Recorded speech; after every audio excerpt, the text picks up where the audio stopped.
up to speed, up to speed, up to speed. Live from the apocalypse, Elmo fucked up and asked everybody how they were doing.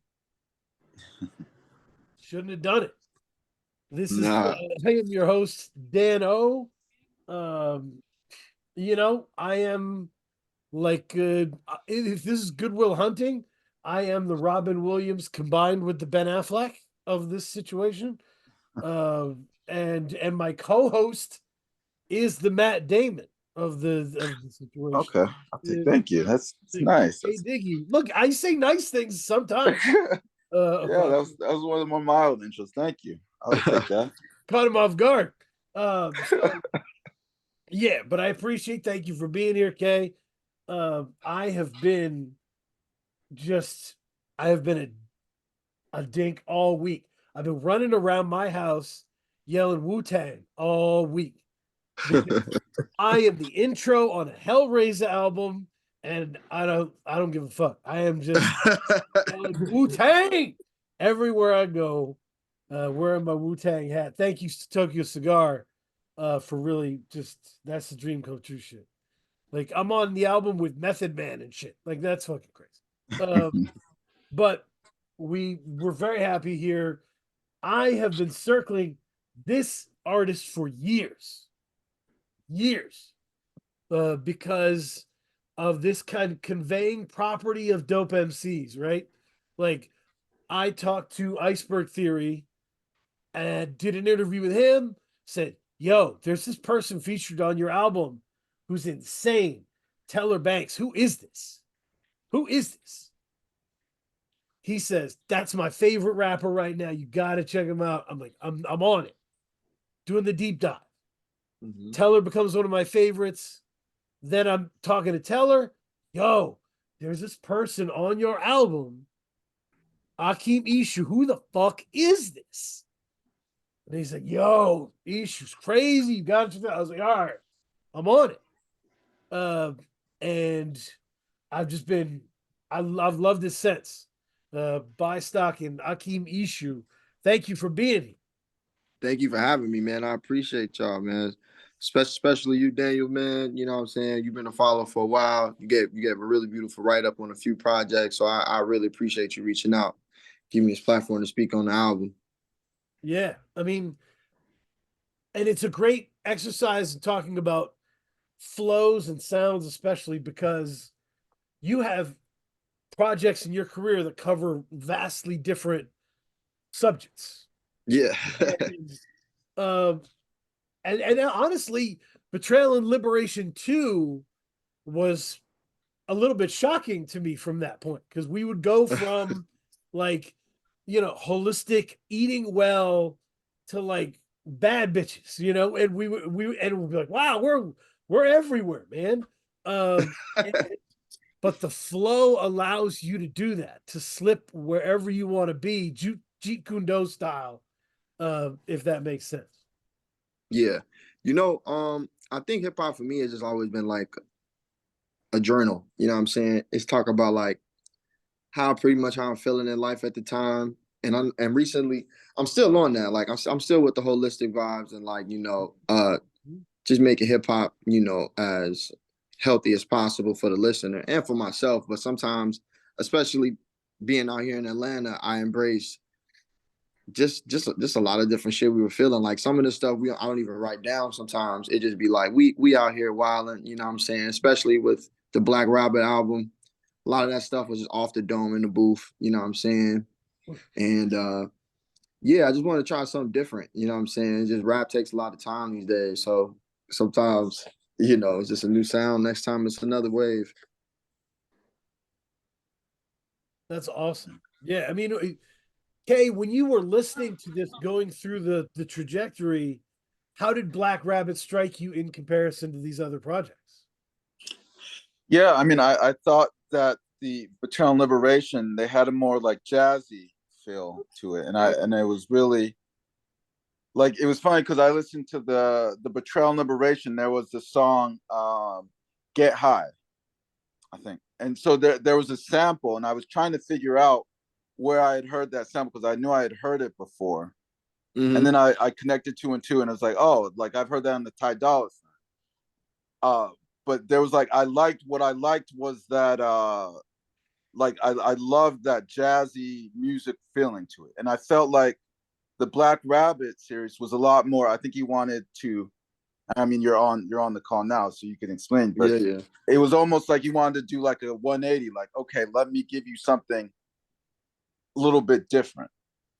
Oh man, absolutely. You know, speaking about Wu-Tang, when I made that album, I was listening to Mad Wu-Tang, in particular, ODB.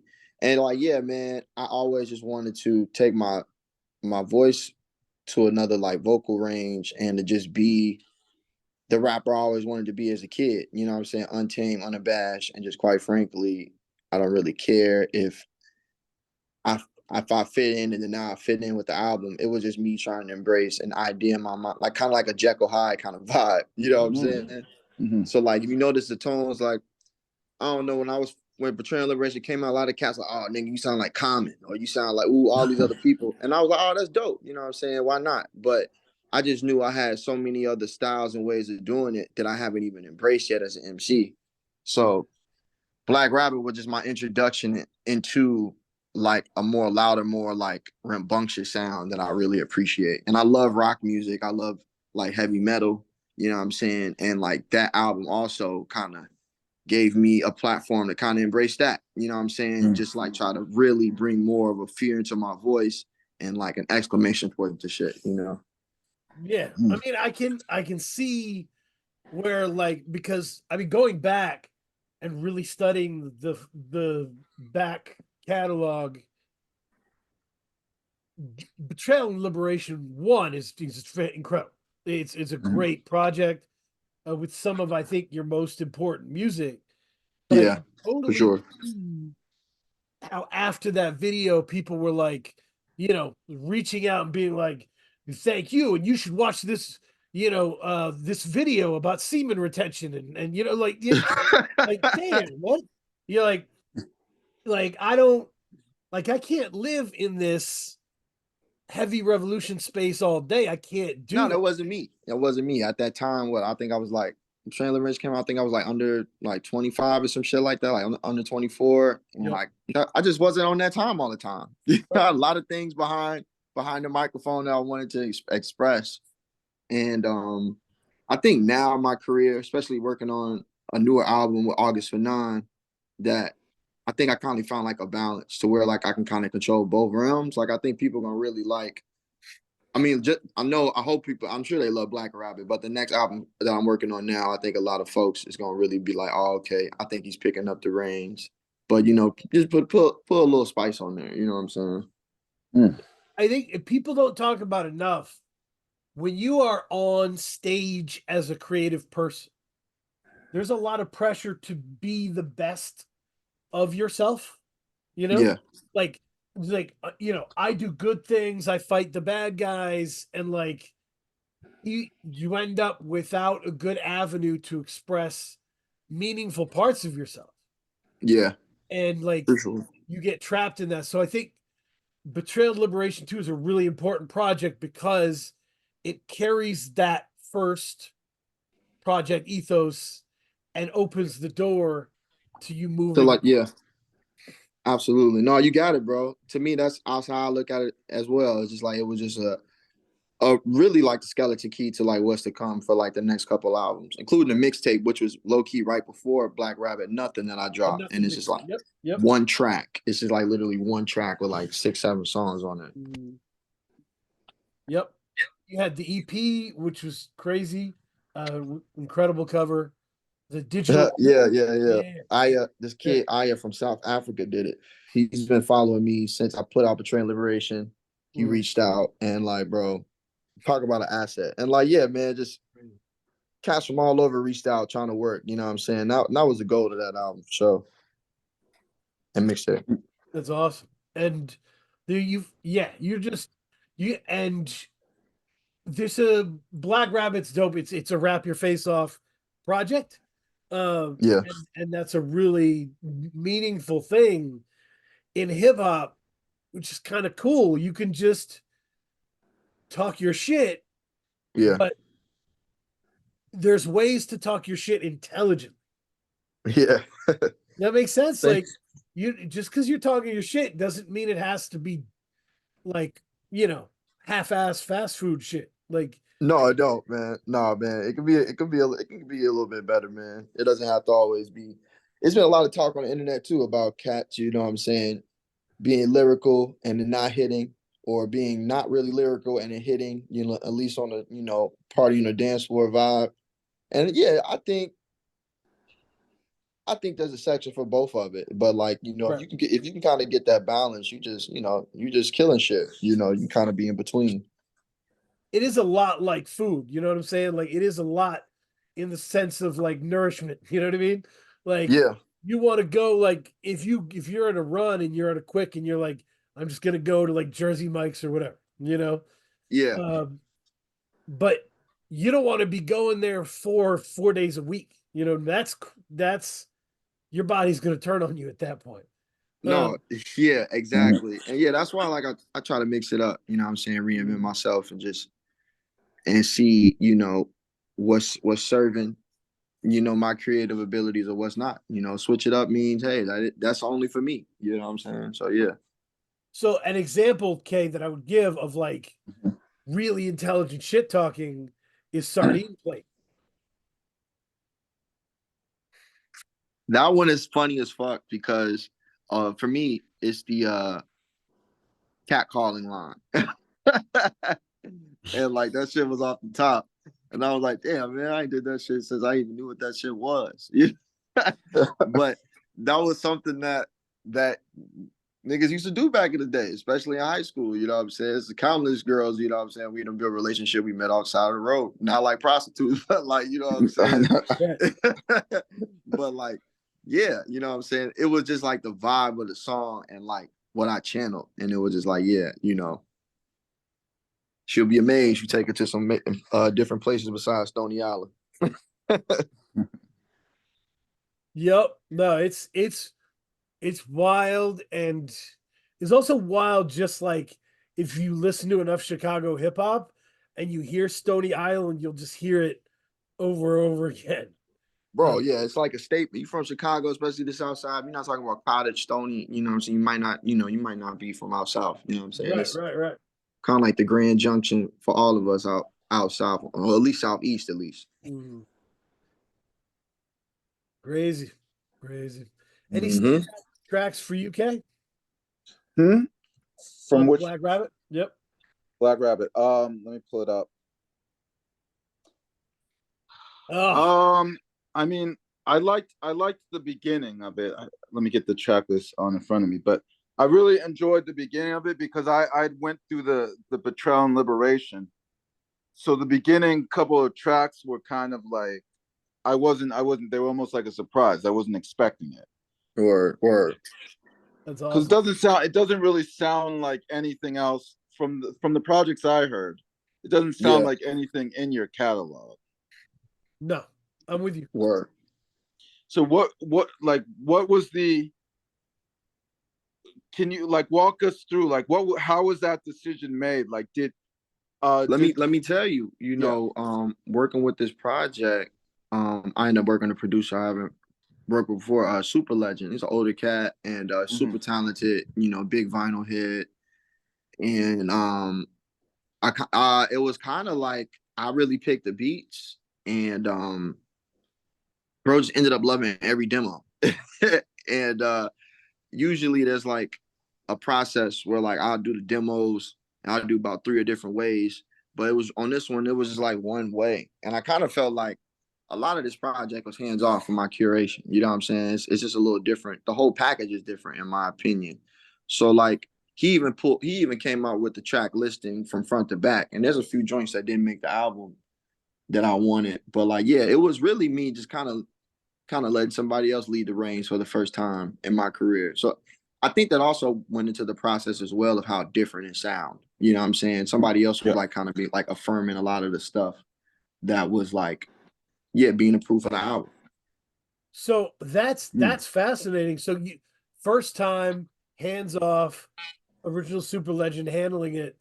Are you getting like dailies the way people in movies do? Is he like sending you, here's this track, here's how I feel about So it? like, bro used to how we started. Bro send me a pack like a week every Sunday. He'll send me a pack of beats every Sunday. I'll roll through them, and I'll pick like maybe 5 out the 8 or 5 out the 10, and then just go crazy. And he cat love everything. We did a lot of songs, and he picked. And those are the ones he definitely rocked with.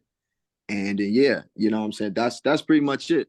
Super Legend just like really, the whole team, you know what I'm saying, of Super Sounds, you know what I'm saying, really helped put this album out. How did you guys get connected? Through Vic Spencer, you know what I'm saying? That's the big homie. We go way back since I was in high school. We used to buy weed from bro over there in Inglewood. I went to school over at 63rd, and we used to ditch class and go smoke with Vic. You know what I'm saying? And then Vic was rapping, when shit, man, I just had, a shirt, tie, and blazer and bifocals, thinking about, getting home before my mom noticed, you know what I'm saying? So I didn't even know about rap. So if I become, anything within hip hop, it's because of Vic Spencer. And Vic Spencer, even probably I think 2 years before this album, introduced me to Super Legend. He was working with Super Legend and brought me over to his house. And with Race to shoot a video. Race is another MC of a Super Sounds. He's on the album Almanac. Yep. Yeah. And a Race Band, that's a big brother too. And yeah, they just completely embraced me. And then we just figured to try the first round with the Black Rabbit. Crazy feature, Race Bannon on that. Oh, Yeah. I was gonna tell you, the interesting thing, you've collaborated with a lot of people and a lot of really good people. Word. One of the relationships with yours that I really value was with Freddie Old Soul. Oh yeah. That's my sis. And Yeah, I just talked to Freddie today. didn't you guys do an album together? Two Black Worldwide? Yeah, Two Black Worldwide. Yeah, that's the album we did together with Second Degree on there, Infamous. It's a lot of bangers on there. I think it's it's madly underrated in my opinion. Where is it? I couldn't even find it on It should be on iTunes. It should be on iTunes under Two Black Worldwide. Yep. Or if not, you know what I'm saying, it's definitely on SoundCloud. But yeah, that album is awesome. I want to co-sign that shit. Yeah, your collaborations with Freddie Old Soul really got me into Freddie Old Soul, which prepared me because Freddie had placements later where people were like, "Who is this?" And I'm like, "It's Freddie Old Soul." Yeah. Yeah, no, she's no motherfucking joke. And honestly, we can talk about it now. Like we working on the second album for that. Like now, you know what I'm saying? We working on the Two Black 2 right now. And yeah, man, Freddie has been doing his MC shit probably just as long as VI. You know what I'm saying? Like I'm like pretty young in this compared to them. And like, yeah, man, she's an amazing MC. You know what I'm saying? I've learned so much just working with her.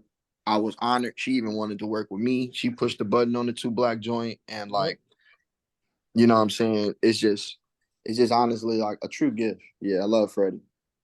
What have you learned with collaborations and how voices mix and how concepts work together? What have you learned from the process? A couple things. One thing about myself that I learned was that I do some of my best work, you know what I'm saying, springboarding off somebody else's. You know what I'm saying? Like I really, do well with collaboration. And then like working with other MCs, going from like Freddie, Vic Spencer, Sterling, Nail to Save Money, you know what I'm saying, Brian Fresco. Like working with all of them, I just realized everybody, you know what I'm saying, got their way of telling their story. And you really just have to find your voice, you know what I'm saying? And the best MCs, are pretty consistent with that sound, you know what I'm saying? And that's just pretty much it. And once you find your voice, once you find like that rhyme pattern, that rhythm that you just got in your head, bro, like man, you can just talk on the mic and it'll go through. That's a great point. In a good way, not just like saying blah blah blah. Well, yeah, it's the opposite, right? Once you find the pulse, you can fit all this interesting shit into the pulse. For sure. Free in a different way. Yeah, absolutely. Yeah. That's awesome. Mhm. Yeah, I mean, especially like the reason you and Vic sound so good together. Like Mhm. on this one, John Cena, it's so much fun. Yeah. But like it's Vic has the opposite of a smooth flow, right? He has a jagged flow, but he's like, I don't want to make it sound like it's not artful. Like he's like a herky jerky Shea Gilgis Alexander type of player. Like he's herky jerky where he lands his punchlines at the perfect moment, at the perfect time. He hesitates. Man, It's no, great. honestly, bro, Vic, he's got his style to a science. You know what I mean? You Yes. can hear it you can Mhm. hear it in the raps. He's completely transmuted himself. And then like it's always not same in a bad way, same in like a very consistent and like Yeah. it's only gonna get better within this lane, which is the best hip hop. Right. And so it's that smooth, rough combination texture that really just works. And you like you have a really good ability to kind of understand the mood of a piece, and Vic allows you to be silly, sillier Yeah. than you might be by Mhm. yourself. Yeah. So it's so fun. Yeah, man. I mean, honestly, Vic and our relationship has always been like a big brother vibe. We always joning and making jokes and like having a good time. So like the track is just like really just like kind of creating a badge for it. So always fun working with Vi. We got hella songs that ain't even been out. You know what I'm saying? But honestly, a lot of my sound, like I said, is credited to bro. You know what I'm saying? Just even opportunity to MC. You know what I'm saying? He introduced me to Dr. Mindbender. Like, bro is really like not only the conduit for an MC like me, but a lot of MCs, you know what I'm saying, from Mhm. Chicago. You know what I'm saying? All the way, you can go down the list from Chance the Rapper, Vic Right. Mensa, you know what I'm saying? Fucking you name it. Even the ones that he didn't necessarily put on, kind of had to go through him, you know what I'm saying? And it is when it's all said and done, I think, it's really gonna be quite beautiful when people tell his story. Yeah. Mhm. It's an incredible, yeah, it's an incredible story because he's figured out how to give back uh to this game in a meaningful way.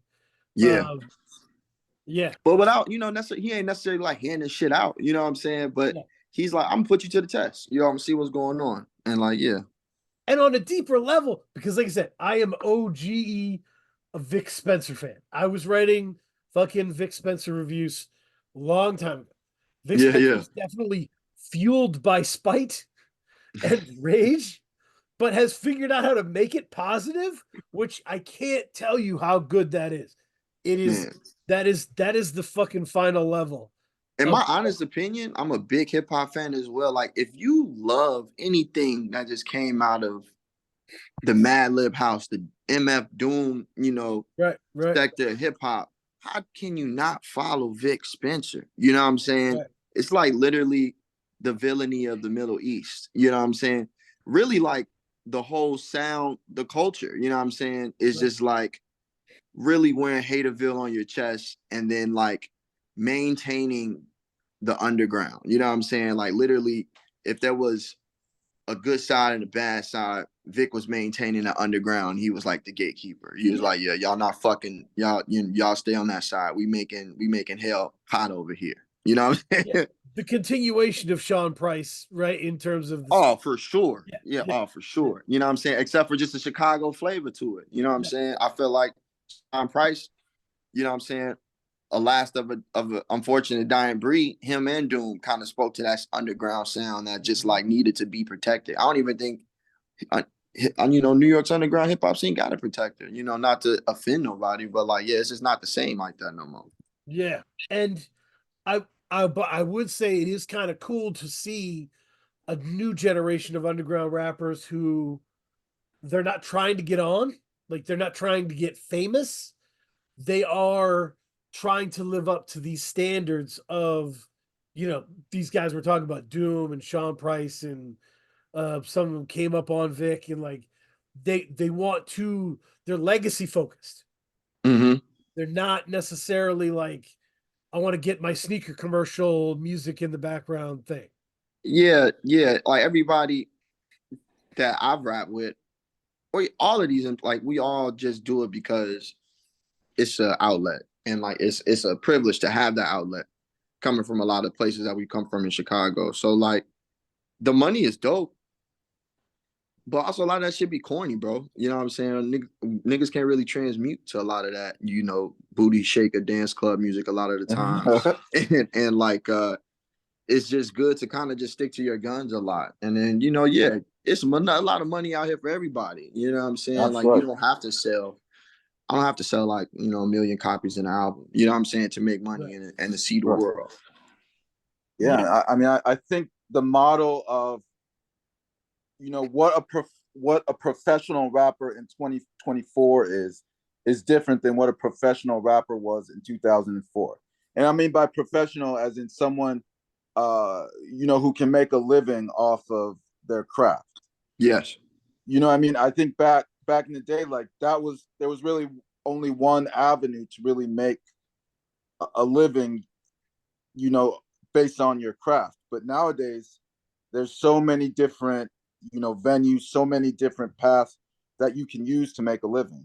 Absolutely.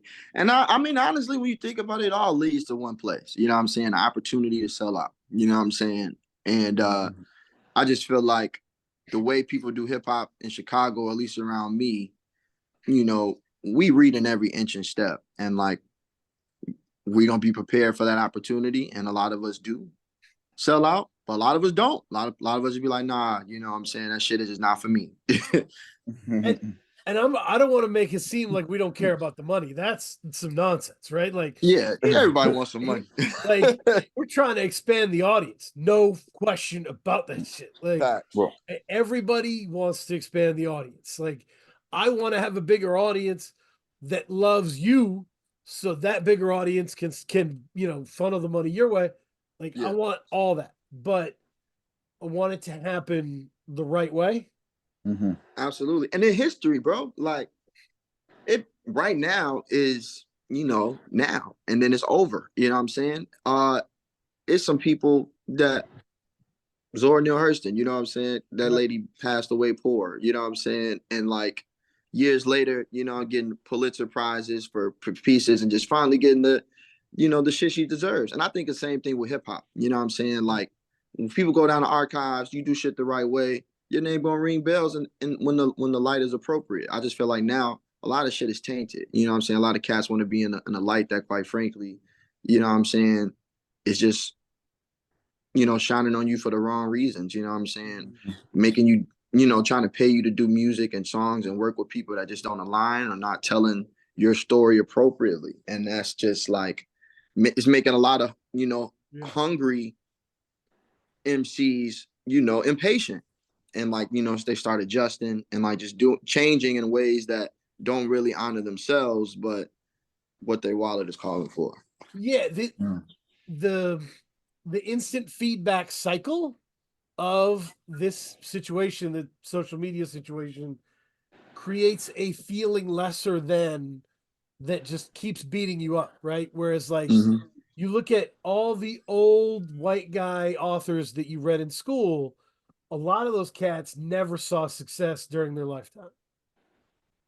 Like Man. Franz Kafka, like they were like, this weird white dude died today in our neighborhood. And like his friend came up with like all these fucking stories and was like, hey, this dude was a crazy writer. And everybody's like, what are you talking about? Like, and boom, now he's studied around the world. Like that happened time and time again in the world of literature. Like, yeah, all the time. You know what I'm saying? And I feel it's the same way with hip hop. That's like just that's the new wave for like American literature, even and African American literature is honestly just straight up, using the most up to date, form of expression. And I think hip hop is like number one in that. And that's another special thing about hip hop is just that it's such a vast platform to express yourself, and you have so many ways and so many like just informal ways, you know what I'm saying, that society tries to say isn't going to fit, and hip hop gives you that space to make it all fit in there.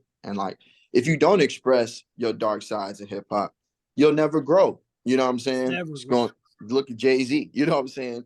How Yep. you go from Uchi Wally Wally to reading the Quran on the album. You know what I'm saying? It's just like from that's Nas, you know what I'm saying? But it's just literally like, it's just like, are you being true to you? And like, if you're not really expressing that through hip hop, you're not really using it to your best. I mean, to like what it really has to offer. You're not using it up. And you're living in sort of a prison, right? Like you're like, Hmm. yeah. And we talked about that. I don't know why I'm thinking about this, Kay, but I'm thinking about Jasmine Sullivan, who took so much time to be able to like be sexual in public on her album because she was known as this kind of nice neo soul person. Yeah. And but she likes to get freaky too, like whatever, you know what I mean? Like it's not Right, and that like the industry, you know, I mean, I think everyone from the gate recognized Jasmine's talent. So that, you know, the industry was looking at her using the old model, like, okay, like this was the old model that we used yep. to market our singers and get them, our R&B singers and get them to that next level, quote unquote. Yeah. So she had what was that single? Bust the windows out your car. Yeah, Was something like that, that. Yep. which I did like the song, but you know that when they use that model and they project it on you, it almost becomes stifling. Yeah. So I think what was the album that was it Hotels. Yep. Hotels. Hotels, yeah. Yep. That was the album, like once Reclaiming my time. yes. Once the expectations kind of died down and like maybe like she had lost a little bit of her luster to the label, then she was able to be like free and just do what she wanted to do. Happens time and time again. Yeah. And it's happening with rap. It happens in every form. Because, like you said, when you get on stage, you want to be the best of what you can be, right? Absolutely. And so, like, J. Cole gets in the booth, major label debut, and he's telling you the inspirational tale of how he got here. You know what I mean? Yeah. But now he's trapped in the inspirational tales. You know what I'm saying? Like, Yeah. and he can't get anywhere else, right? And Without somebody calling him inauthentic. You know what I'm saying? Right. exactly. Yeah. I remember when everybody was like, Tupac's inauthentic because of all these different things. And you were like, no, man, people that don't like rap connect with Tupac because he's so authentic. Like you So could authentic, and like to today's standards, that authenticity will be in question. Like, oh, how you talking black empowerment, but you just slapped a bitch and you're on trial for that shit. You know what I'm saying? Like now, that type of just humanity is just it's judged too much to almost be accepted on the mainstream level. Yeah. So when you give them the whole poo-poo platter, like that means they're prepared for whatever direction you go in, which is nice. And the sooner you can do that, the sooner the better. Like we talk about preparing your audience a lot, right? Like prepare your audience so that they understand, okay, this is gonna work. You know what I mean? Like Absolutely. if you said, hey, I'm Aakeem Eshu, my next album is a prog rock album, I would naturally, as an audience member, have concerns because I don't know a lot of prog rock albums you made before, right? Exactly. I don't. Maybe you did. Maybe they're private. Maybe they're in the stash. I don't know, but I got concerns. So you prepare your audience by giving them pieces, and like I said, that's the move from Liberation and Betrayal 1 to 2 to prepare the audience for Black Rabbit. I wanted to ask about that title because it's such an interesting title to me. What was the inspiration behind Betrayal and Liberation as a title?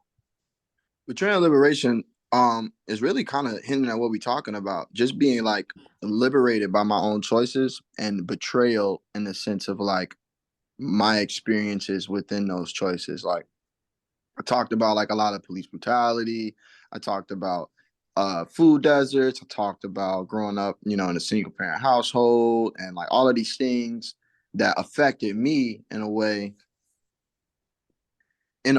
to respond the way that I do. And Betrayal and Liberation is like a it's a mouthful, pause, you know what I'm saying? But like to me, it said exactly what I was going through at the time. And here we and even still, as it's like the whole story, the whole discography shows it's like betrayal and liberation to whatever you thought I was attached to. Mm. Yep. No, that's awesome. The Okay. original Super Legend wanted, because I've been listening to a lot of original Super Legend. Oh, and we called it Black Rabbit because it's an homage to Jefferson's Airplane, White Rabbit, and we wanted to flip it. That's That's why, and like crazy. I it's a like big that. rock, it's a big rock influence on there. You know, like a lot of all of those samples come from rock albums. You took the next question. So the thing I was Sorry. oh, so okay. What I love about original Super Legend is, for me, it's really special when a producer, rap producer, understands how much you can do with a guitar sample. Oh my God. Mm-hmm. Because you know, we all heard like the whatever the like, you know, early kind of, you just grab the riff, you put it in there, it looped the riff, you're good. But there's all kinds of guitars make weird sounds, and you can just grab the reverb and loop the reverb, and that's the beat now, you know.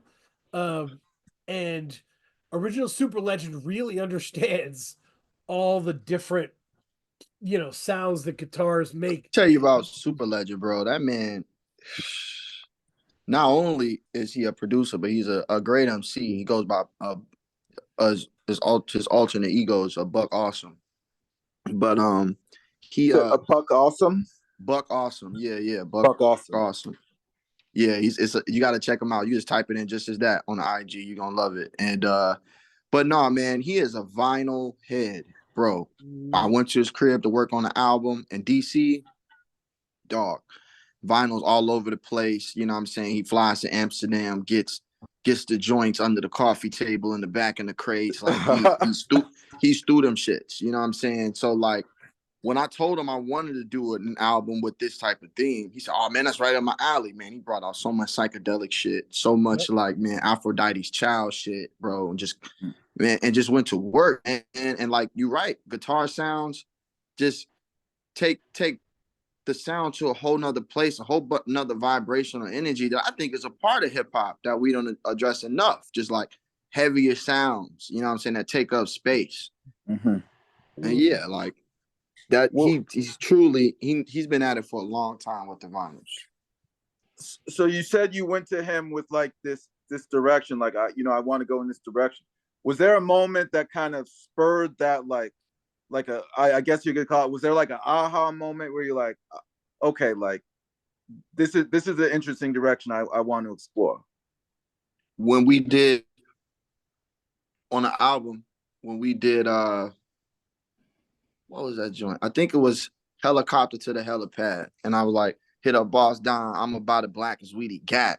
You know what I'm saying? That was a song that I was like, oh yeah, he gets it. He gets exactly what I'm trying to hear.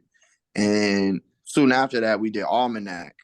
And Almanac is one of those beats that like it'll come in a beat pack, and most cats would just be like, all right, bet. But as soon as I heard that shit, I'm like, oh, he knows exactly where I'm trying to go. You know what I'm saying? And like that's pretty much all I can say. It's just really like almost just like he kind of sees the sound that's kind of like missing. Like I feel like a parallel between rock and hip hop and like underground hip hop with rock, you know what I'm saying, hasn't been completely embraced yet. And I felt that my album was homaging to that, you know what I'm saying, for the first time. And it's going to get even more and more in that as we go further down, you know, the music journey. That's amazing. Yeah, it's yeah, because I think a lot of hip hop is rhythm section based, you know. It's very much based on that. So sometimes the guitar stuff gets left to the side. But if you have that, if you're keyed into that, you got a whole nother chamber other people don't have, you know? Yeah, man, whole nother chamber. And I think like a lot of MCs are scared to do that because like the examples we have of that shit is kind of like corny and shit. I don't even know the names of certain shit, but like, yeah, like certain cats rapping on like heavy metal is just like, Yeah. all right, bro. You know what I'm saying? Right. But Mhm. it's a way, like imagine ODB on a heavy metal track, you know what I'm saying, intentionally. Yep. You can blow your fucking mind. You know what I'm Right. saying? You ain't never seen no shit like that. Yeah. And that's the second time you mentioned ODB. What about, I can tell that he really resonated with you. What was it about ODB that really, struck a chord with you? It was just like how much he didn't give a fuck and how Mm-hmm. through that not giving a fuck, he came up with so much genius. That was so special with me with ODB. You know what I'm saying? Him not giving a fuck created like this vocal pattern that can't be duplicated. Him not giving a fuck came up with this whole like witty, dirty style, but that was attractive. You know what I'm saying? To a listener. You know what I'm saying? That it was just like, this is me. And like I'm gonna show you how characters are bought, or even characters are made to be bought. You know what I'm saying? And it could be, and it come a lot of different ways. And he's like, I'm gonna bring you to dirty, and like sold it. We made on a Mariah Carey record for for Right. Christ's Yeah, sake. he was like it was like anti-swag swag. Like Yeah, bro. It's really like the first time I see someone like, yo, fuck that. You know what I'm saying? I'm a fart on the track. You know what I'm saying? fuck your 16. Oh, you put a lot of work in on that 16. Okay, bet. it was very much the opposite of Biggie, very much For like, sure. which is very like Biggie was all about that, the refinement of this character, right? Yeah. And there was like ODB was the opposite. Like if you asked us, like, because we used to listen to the first Old Dirty album like in like a cold basement as people were trying to smoke. Yeah. Uh, and if you asked us the best, it was Sweet Sugar Pie was the best. Like, I know And Brooklyn's that's the wildest song. fucking song on I know that album. this is a better song, but Sweet Sugar Pie, there's nothing like that ever anywhere, dog. Like, I like that raw high. That shit's crazy. raw, it's crazy, crazy. But yeah, there's a rollicking spirit to it that's just really next level. And I think original Super Legend, like this, we've heard people link up with producers first time and have a few tracks where they had to figure out the sound, Yeah. Yeah, for sure. to just really be like, okay, this is my jam. I'm here.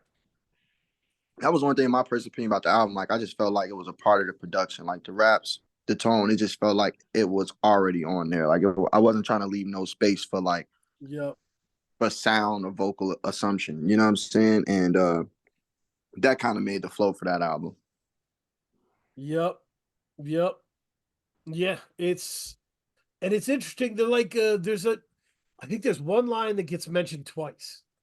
That is the 3.5 Five about lock. with the C student with the 3.5 in the locker. Yeah. And it's a really interesting, it's an important image. It grounds like where you've come from. Yeah. In a really interesting way. Yeah, it just resonated. Yeah, no, that's one of my favorite lines. Yeah, C Stu and the 3.5 in the locker, man. You know what I'm saying? I had a 3.5 GPA when I went to high school at one point, and then went back to the C grades in college. You know what I'm saying? But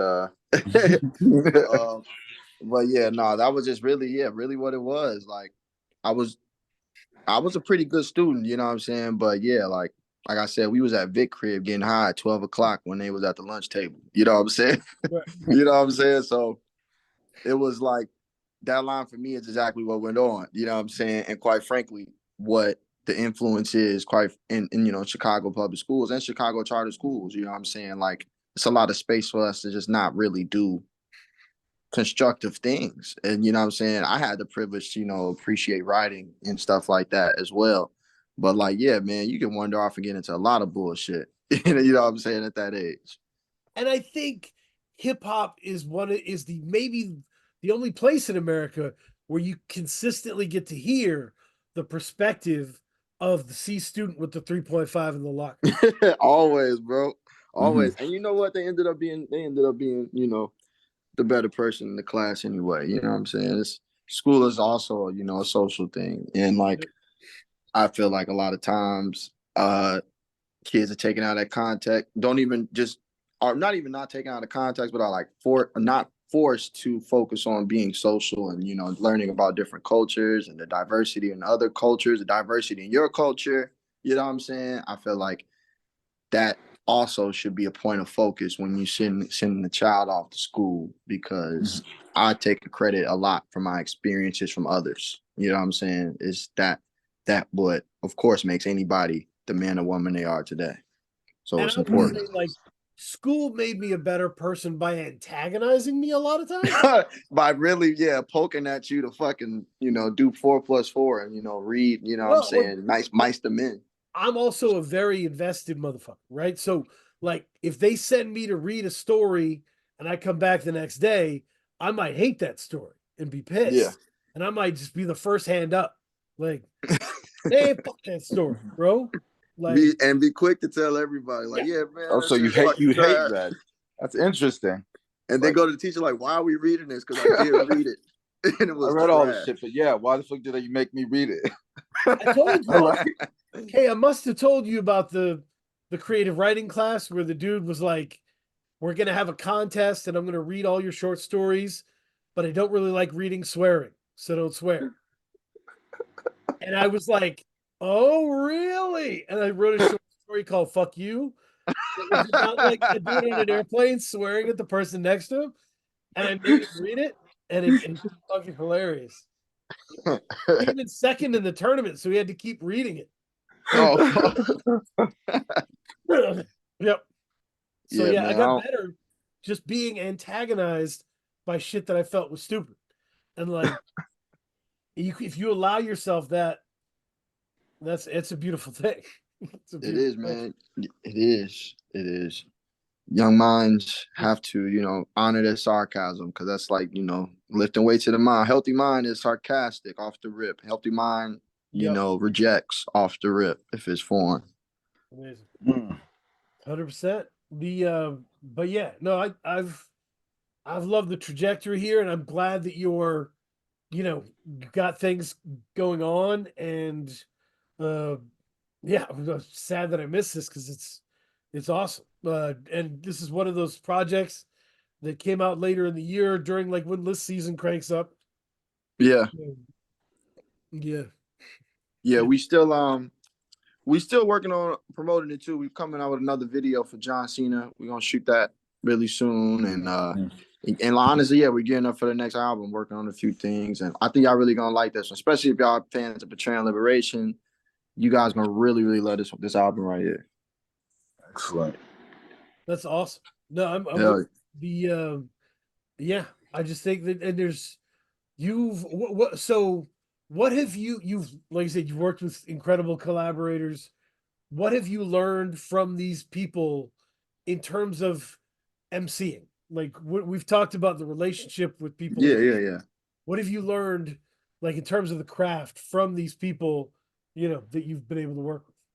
I'll break it down. From Freddie, I learned how to really write. You know what I'm saying? We made Two Black, that album, and writing with her was an experience because we had 2-hour blocks, 3-hour blocks, and we would write something and and it'd be the hardest shit you ever fucking heard.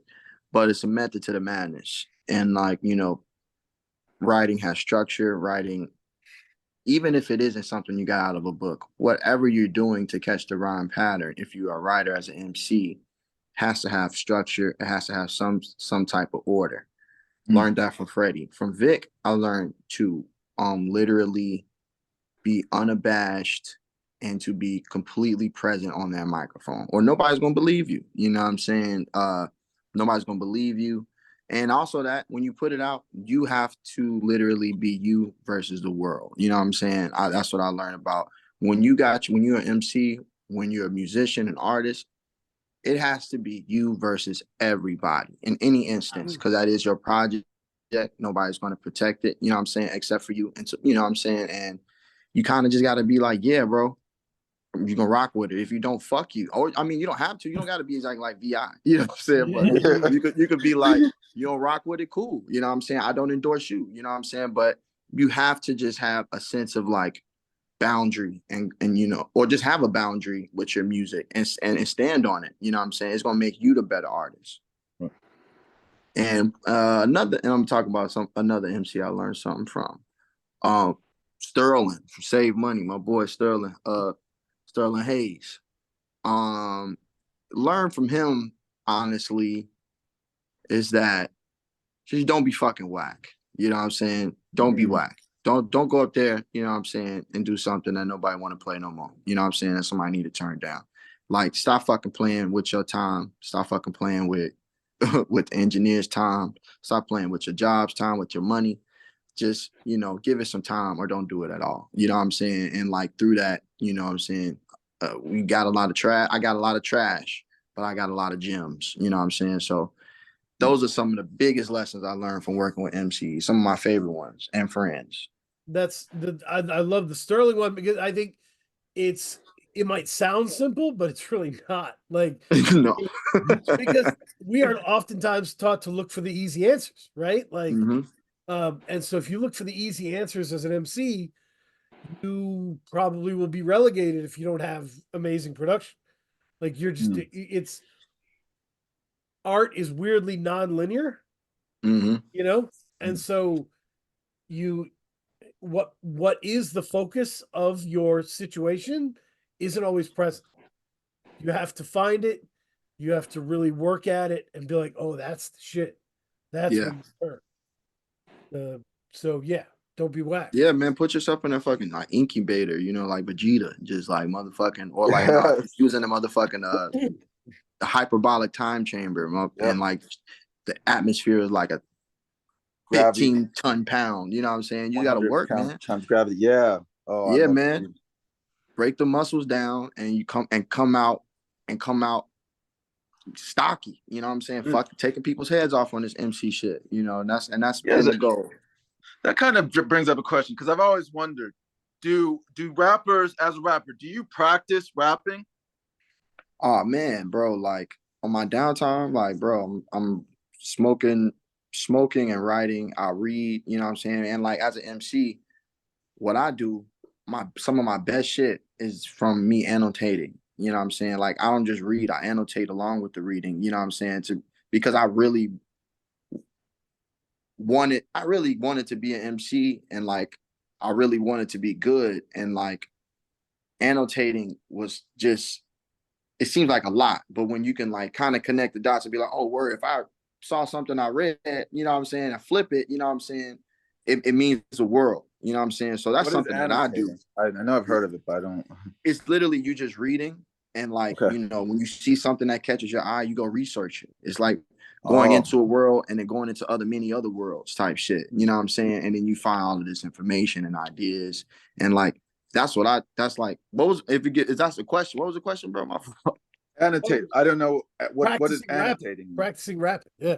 Yeah. Oh yeah, no, Oh, yeah, and yeah, like it was the original. that's what I do when I'm practicing rapping. And in the crib, yeah, like I got my headphones on and I'm just going over the verses, over and over again. And like I stumble, through new shit, and then after a while, it's just like, I can see the syllable count. I can see how that doesn't add up to the next line. I can see if like I need to change the rhyme pattern. You know what I'm saying? It's just like really like it's a whole, it's a whole science. You know what I'm saying? And these, yeah, we MCs need to talk about their journey with writing more, because like, man, it's like a lot of different ways. It's like a martial art. Yeah. It really and you like when I was doing creative writing stuff with people and like helping people edit, I would like people bring me a poem, right? I wrote this poem. What do you think? And I'd be like, all right, well, what do you think is the best paragraph? The best stanza? What do you think is the worst stanza? Right? Mm-hmm. The weakest stanza. And most times the weakest stanza was the last, and the best was the first. Yeah. Because the first carried the energy of the idea and it was fresh.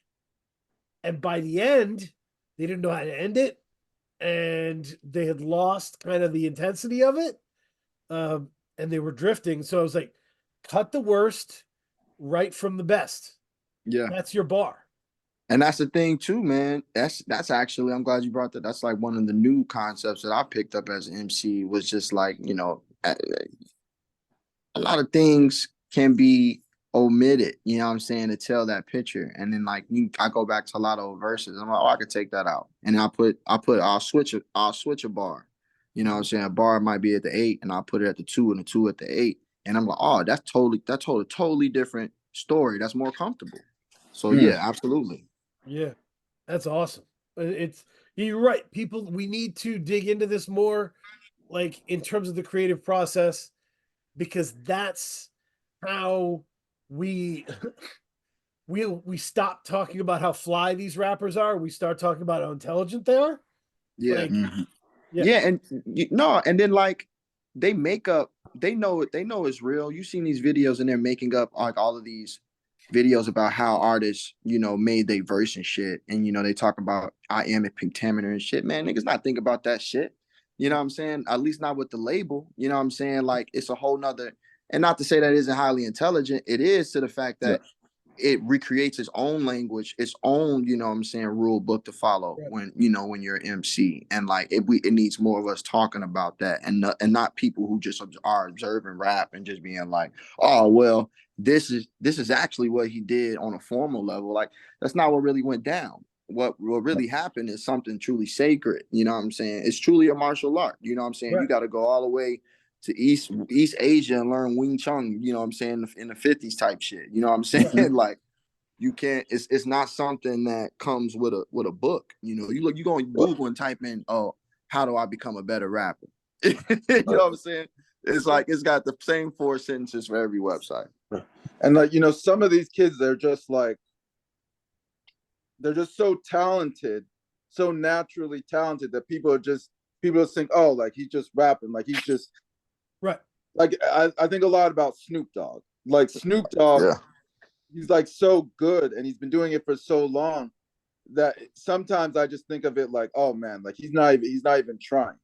Yeah. But there's a lot of trying going on that he's never really talked about, because he's never really talked about like how he's gotten better and how he's developed as a rapper. No, Snoop, man, Snoop is an interesting MC, man. I think he's truly like a face and like a creator of culture. But I just felt like as an MC, he just kind of fell off of me after a while. I was a big Snoop fan as a kid. Mm-hmm. Mm-hmm. No, It was something that, yeah. I think we were talking. There's a video online that goes over like every Snoop guest verse ever, where the person listened to every single Snoop guest verse ever. Yeah. And Kate, I guess there's an accusation within the video that like 200 of these are the same verse. Within this block of time, he was giving everyone the same verse. But I don't think That's actually crazy. I don't think it's malicious. That's some villain ass shit, bro. I think Snoop is a bit of a freestyle MC. You know, like when he shows up for a guest verse, he's like going old school, spelling his name out and shit. You know, like Yeah. dude. And so, like, D-O-G-G. that's going to lead to some repetitive ideas being gathered. Yeah, for sure. And like the ways to get out of that, even too, if you're gonna do that, you gotta fucking read, man. You gotta fucking you gotta see some other words. Somebody else. He's like accidentally picking the same random number over and over again. You know what I mean? You're like, Yeah, pick yeah. random number 7. You Yeah. just said 7. You know, like that's kind of the way this freestyling. It's not a coincidence. It's low key how the mind works, man. Yeah. So, but yeah, it's if the marketing department's not going to respect the intelligence of the MC and the label isn't, then it's up to us as the consumers of this shit to reinvigorate this art and the people within it with the respect that they deserve. Like, Kate, the person I was thinking of was Serena Williams. There was like there was a thing on HBO where it was like Black Voices or something.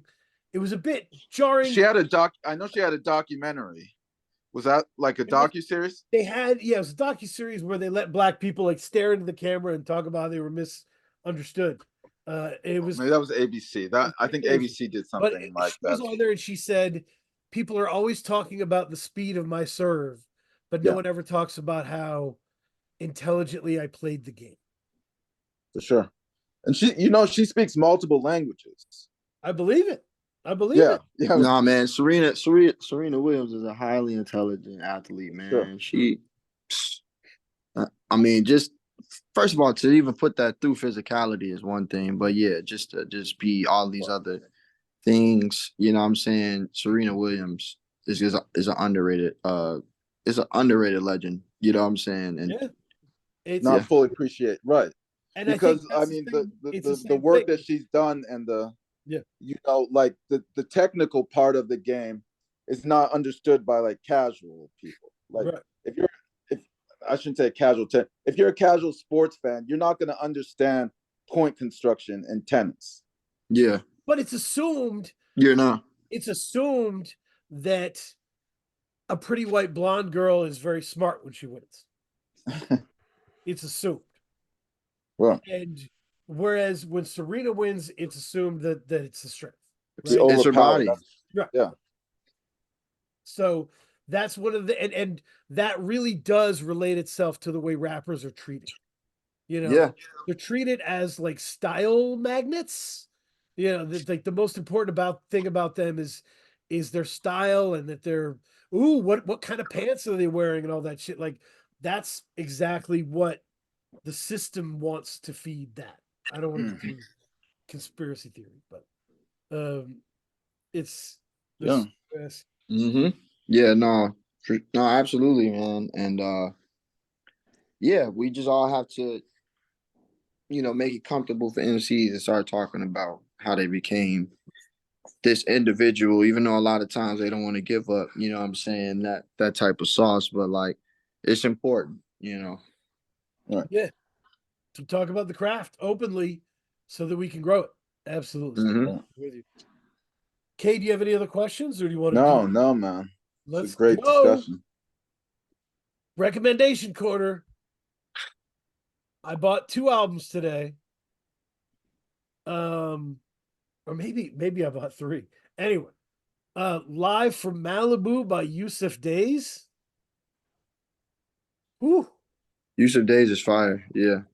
I mean, man, Yusuf Days can get you a mood, man, and it's beautiful.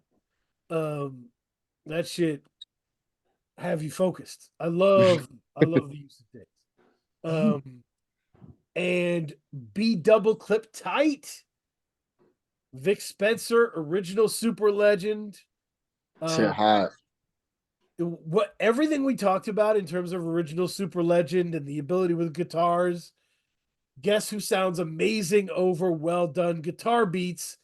Vic Spencer. Yes, sir. Vic Spencer's Mr. Action anyway. This is one of his very best projects. All the tracks are explosive and crazy and full of, wild lines and this, Cologne, this posse track has Rome Streets and the Mussolini and Rashid Chappelle and just Yeah, he went crazy on that shit, man. Yeah. I was listening to that album with Super Legend early, man, and I was like, man, I got Rolling Streets on that album. I was like, fucking insane. and like, man, there's just so many joints on there. Like crazy. Mr. Outsider is one of my favorites. I think 22, something like that. That's my shit off that joint. Well, it's 22-hour day job. Mr. Outsider, Ghost Promotions, man. Niggas went crazy on that shit. Yep. Yeah. No, it's great. And yeah, Vic is locked in on this. And I just really loved it. And I'm a big fan of this new Crime Apple Preservation album, El Leon. I haven't heard that. Well, I've been going back and doing some Crime Apple, but I went back and did Aguardiente, the Big Ghost Limited one, which is super dope. But the Preservation one is crazy. Preservation is so dope because obviously Preservation's center is this kind of pure East Coast boom bap. But then Preservation will take that and be like, now we're merging that with Hong Kong sounds. Yeah. Yeah, and like That's hard.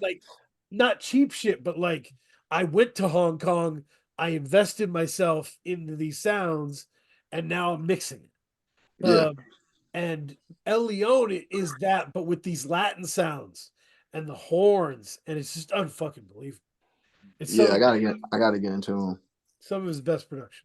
And the last song on that album is probably my favorite song of the year, a Boulevard. It's just so, but it's January. My wife hates it when I start calling things best thing of the year, and it's early in the year. She's like, "You're a psychopath," but it's fair. It's all fair. It's a little early. It's a little early. Give it a few months. Yep. Yep. So Aakeem Eshu, what are you bumping? What are you listening to? Shit, man. What am I listening to right now? I'm listening to Beat Double Clip Tight. I'm Ooh, listening to Miss Magic by Strawberry Guy. Some like, you know, I don't know. It's like some smooth time music. It's kind of smooth.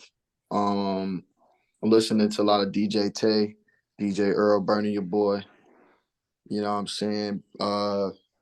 Stepper like that. I don't even know if Earl released that, but listen to a lot of DJ Earl tracks, a lot of house music, footwork house music, if you will. And I've been listening to a lot low key. I've been listening to that new Too Good to Be True, Rick Ross and Meek Mill album. I'm a fan. Cool. Yeah, like I've been banging that joint a lot. Iconic is one of my favorite tracks off the album. That might be my favorite song within the past few months. Is Iconic on that joint. Too Good to Be True. And Ross's verse on 800 Carats and that beat, bro, that shit is super underrated. I don't know why cats hating on the you know the wave, but that album's hot. It's funny because that came out right around the time Wayne and 2 Chainz put out that album as well.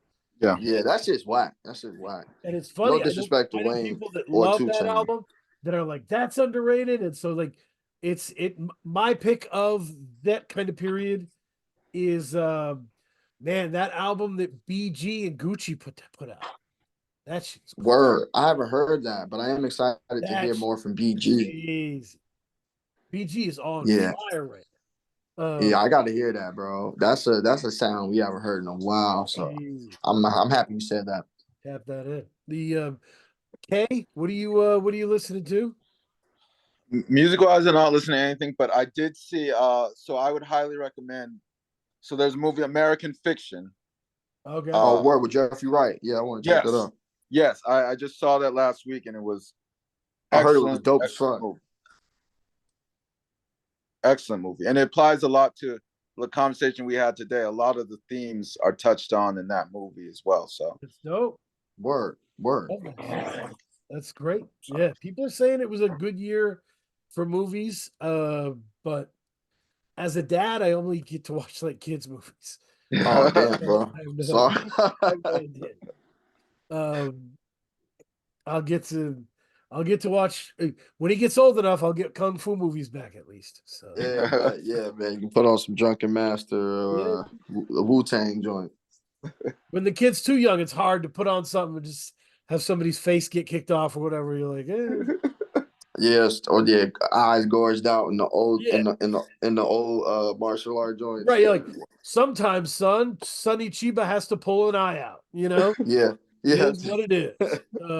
I do remember as a kid though, like seeing one of Bruce Lee's movies for the first time. That show was kind of crazy. I still remember that, bro. That shit changed my mind, bro. He had all the cuts on the body and shit. He was fighting dude in the mirror room and shit was crazy. I remember watching a Bruce Lee movie with my sister, and she's like, "They're gonna have sex. You should fast forward it." And I was like, "They won't have sex. They'll cut to the next scene." And they always cut to the next scene. And then we were like, "Oh wow!" So that was you never know what's gonna happen in a Bruce Lee movie, dude. No, I never know, man. I never know, man. Times were good. Times were crazy, man. But yeah, I appreciate this. This was everything I wanted. Sorry I was late, y'all, man. It's a long day at work. Don't even worry about it, man. I definitely was looking at the phone at 7:30. Like, all right, I'm gonna take like a 10, 15 minute nap. And then it was like 8:22. You're good. I appreciate it. Everything. Yeah. Obviously, hit me when you have new shit coming. Hit me, so I can wave the flag.